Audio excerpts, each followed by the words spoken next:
Hi, welcome to my channel. ఇవాళ ఎంతో టేస్ట్గా ఉండే టమాటా ఎగ్ కర్రీ చేసి చూపిద్దాం.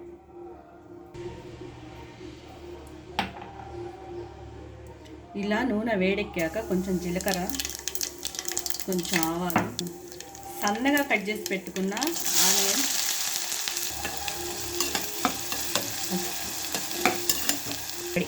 ఆనియన్స్ వేగాక ఇదిగో ఇలా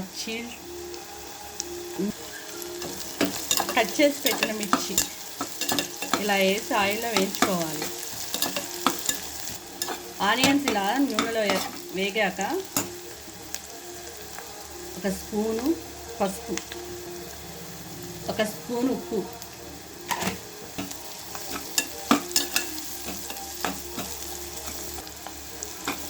పచ్చి వాసన పోయిందాక ఇట్లా పసుపు వేయించుకోవాలి. ఆనియన్స్ వేగాక ఒక స్పూన్ అల్లం వెల్లుల్లి పేస్ట్ ఇలా దోరగా వేయించుకోవాలి బాగా. అల్లం వెల్లుల్లి పేస్ట్ వేగాక టమాటాలు వేసి, నేను ఒక 5-6 టమాటాలు మీడియం సైజు వేస్తున్నాను.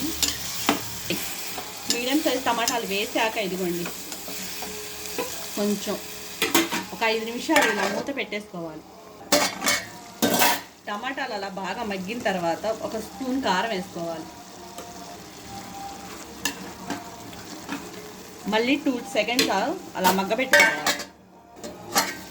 ఇలా టమాటాలు మగ్గిన తర్వాత చూసుకొని కొంచెం ఒక చిన్న గ్లాసు, టీ గ్లాస్ అన్ని వాటర్ వేసుకోవాలి. పులుసుకు సరిపడినన్ని వాటర్.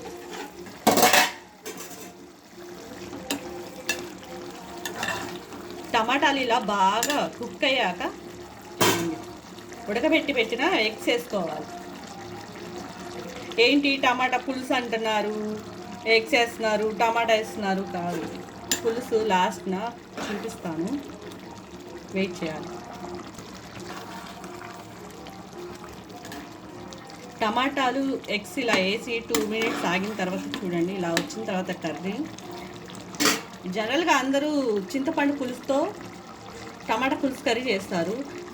లేదు మనకి చింతపండు పులుసు అంత ఇష్టం లేనోళ్ళు ఇదిగోండి ఒక నిమ్మబద్ద